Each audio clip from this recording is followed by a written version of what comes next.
Hello friends, आज मैं आपके लिए एक ऐसी ट्रिक लेके आई हूँ जिससे आपको कोई भी वर्ड चुटकियों में याद हो जाएगी।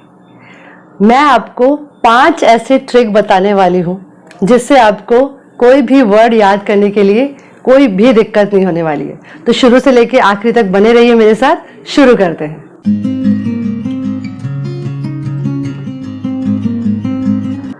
सबसे पहले कोई भी वर्ड याद करने के लिए आपको सबसे पहली टेक्निक ये अपनानी चाहिए, रूट वर्ड्स वाली।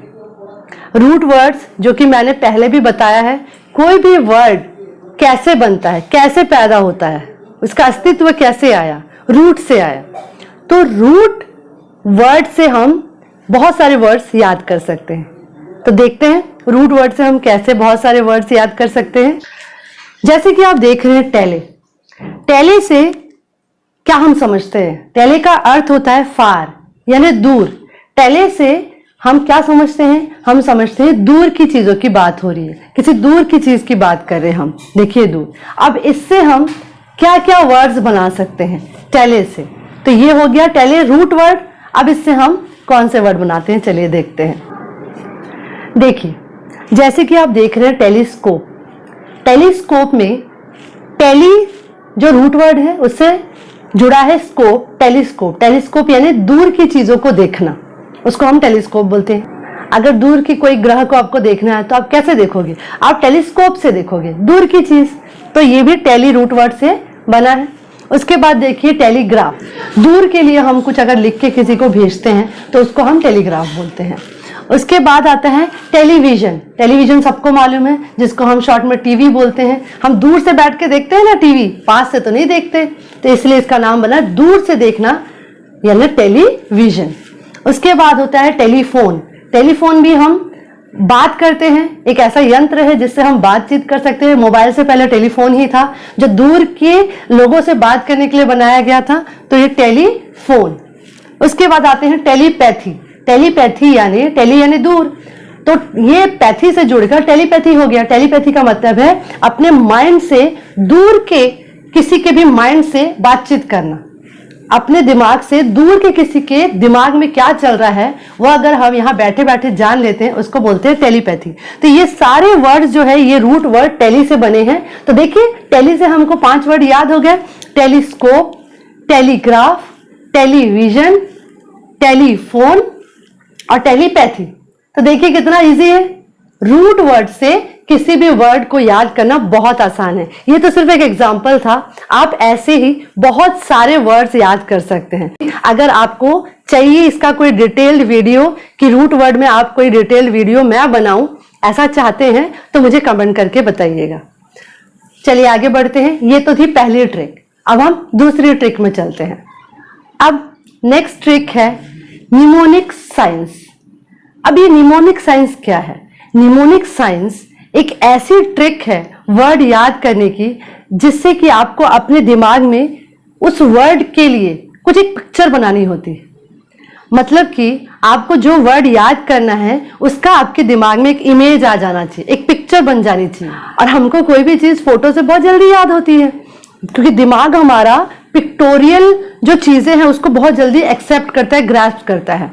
हम देखिएगा, आप हिस्ट्री पढ़ेंगे ऐसे याद नहीं होगा, लेकिन हिस्ट्री से रिलेटेड कोई मूवी देखेंगे तो आपको जल्दी याद हो जाएगा।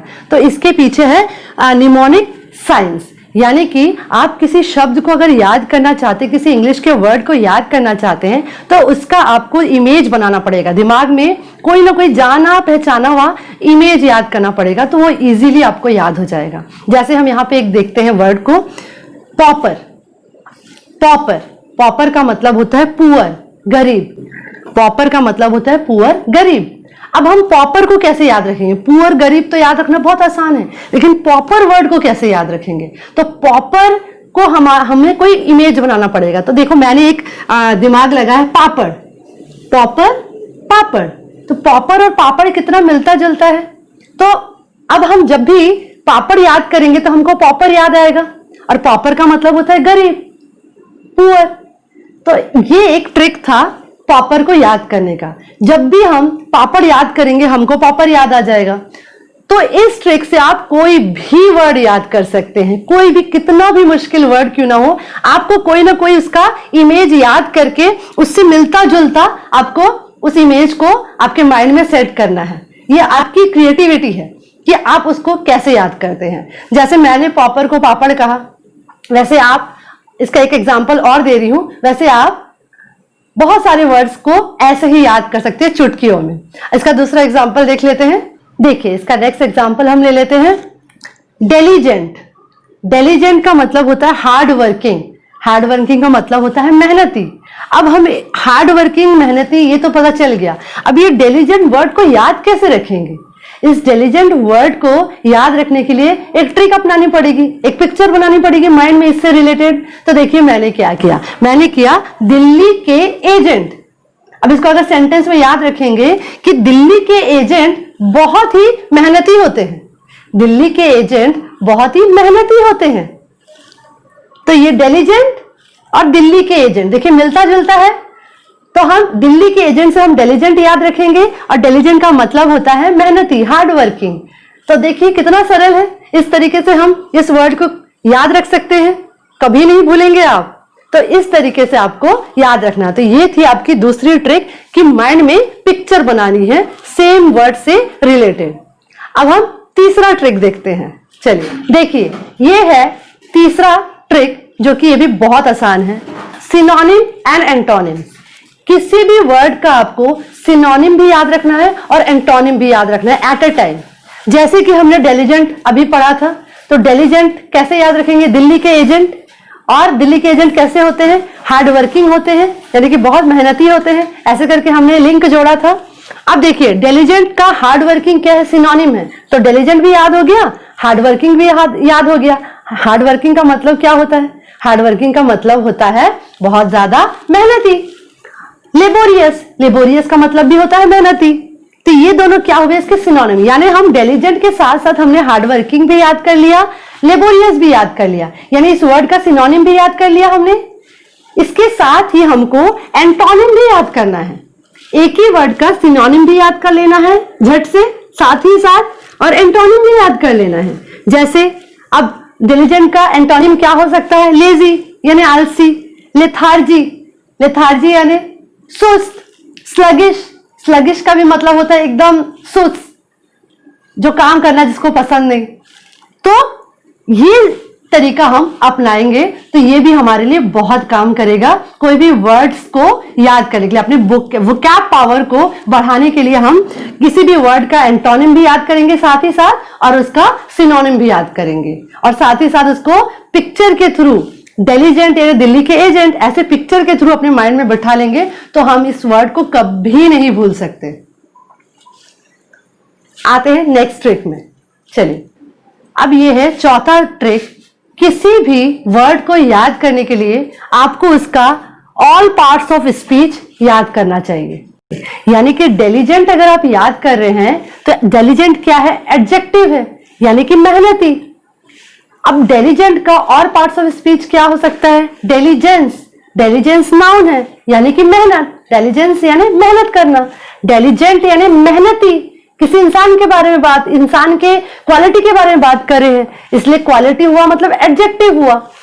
अब ये डेलीजेंस, मेहनत, कोई इंसान मेहनत करता है पैसे कमाने के लिए। अब ये इंसान के बारे में बात की जा रही है, तो ये क्या हुआ? नाउन हुआ। यहां पे ये डेलीजेंस क्या हुआ? नाउन हुआ। अब डेलीजेंटली, डेलीजेंटली उसने बहुत ही मेहनत से काम किया। अब यहां पे ये कौन सा पार्ट्स ऑफ स्पीच है? ये एडवर्ब है, यानी एक्शन में क्वालिटी दिखा रहा है। एक्शन में वो और डिटेल ऐड कर रहा है। वो कैसे मेहनत कर रहा है, वो कैसे काम कर रहा है? मेहनत से काम कर रहा है। यानी हम वर्ब में डिटेल ऐड किए, जिस भी वर्ब में डिटेल ऐड होता है वो एडवर्ब हो जाता है। यानी कि हम एक वर्ड से उसके और भी पार्ट्स ऑफ स्पीच याद करके हमने 3 वर्ड याद कर लिया। इसका मतलब है कि आप किसी भी वर्ड से उसके और भी पार्ट्स ऑफ स्पीच बनाकर उस वर्ड्स को याद कर सकते हैं। इस तरीके से आप एक वर्ड नहीं, आप कईयों वर्ड्स को याद रख सकते हैं। ये था हमारा चौथा ट्रिक। अब हम अपने लास्ट 5वें ट्रिक में जाते हैं। अब हमारा नेक्स्ट ट्रिक है यूज ऑफ डेली कार्ड्स। आपको रोज अपने आसपास की चीजों में से 10 ऐसे चीजों को चुनना है जिसका कि आपको इंग्लिश वर्ड नहीं पता। हाँ, आप बिल्कुल सही सुन रहे हैं जो मैं बोल रही हूं। ऐसे बहुत सारे शब्द हैं, ऐसे बहुत सारे इंग्लिश के वर्ड्स हैं जो हमारे आसपास चीजें हैं, उनका इंग्लिश हमें नहीं पता, तो हमें उनका इंग्लिश जानना बहुत जरूरी है। तो अगर आप डेली ऐसे 10 वर्ड्स को भी गूगल में सर्च करके पता कर लेते हैं उनके इंग्लिश वर्ड्स को, तो आप डेली 10 वर्ड याद कर सकते हैं और इस तरीके से आप एक महीने में 300 वर्ड्स याद कर सकते हैं। और अगर यही रफ्तार आपकी आगे भी बनी रही तो आप इमेजिन कर सकते हैं कि आपको इंग्लिश के कितने सारे वर्ड्स याद हो जाएंगे। जी हाँ, आपको बस इतना करना है, रात को सोने से पहले आपको 10 ऐसे वर्ड्स ढूंढ के निकालने हैं जिसकी की इंग्लिश वर्ड आपको नहीं आती। वो आपके आसपास की चीजें भी हो सकती हैं या आपकी पढ़ी हुई कोई चीज भी हो सकती है जिसकी इंग्लिश आपको नहीं आती हो। और आप मानिए कि अगर आपको सारे वर्ड्स का इंग्लिश में मतलब पता चल गया और इंग्लिश वर्ड आप जान गए तो आपके लिए इंग्लिश बहुत इजी है, बहुत ही इजी है। सब ऐसे ही अफवाह फैला के रखे इंग्लिश हार्ड है, ऐसा है वैसा है, ऐसा कुछ भी नहीं है। मानिए मेरी बात, इंग्लिश बहुत इजी है, बस आपको लगन से लगना है इसके पीछे, और तब तक उसके पीछे लग जाइए जब तक कि वो आपका परफेक्ट नहीं हो जाता। जी हाँ, तो ये ट्रिक हम ऐसे करेंगे, इसकी आपको मैं विधि बताती हूँ, इसका आप मेथड बताती हूँ। आप रात को 10 ऐसी चीजें जिसका आपको इंग्लिश वर्ड नहीं आता, उसको आप एक रफ कॉपी में लिख लीजिए। उस पेज को आप रात को एक बार पढ़ लीजिए, गूगल में सर्च करके उसके मीनिंग्स को भी देख लीजिए और उसके हिंदी वर्ड का इंग्लिश भी ढूंढ लीजिए। उसको रात में एक बार पढ़ लीजिए। उस पेज को आपको दूसरे दिन सारा दिन कुछ भी काम करते हुए, आप कहीं बाहर जा रहे हैं या कुछ काम कर रहे हैं, कुछ भी काम कर रहे हैं, थोड़ी देर में आपको उसको देखना है। देख के आपको उसको याद करना है। एंड ऑफ द डे यानी दिन के आखिर में आपको वो सारे 10 वर्ड याद हो जाएंगे। फिर से जब रात को आप सोने जाएंगे, वो 10 वर्ड को आप एक फेयर कॉपी बनाएंगे जिसमें कि आप अपने वर्ड पावर को लिखेंगे और वो 10 वर्ड को आपको उसमें लिखना है। वो 10 वर्ड जब आप उसमें लिख लेंगे यानी कि आपको वो याद हो चुका है।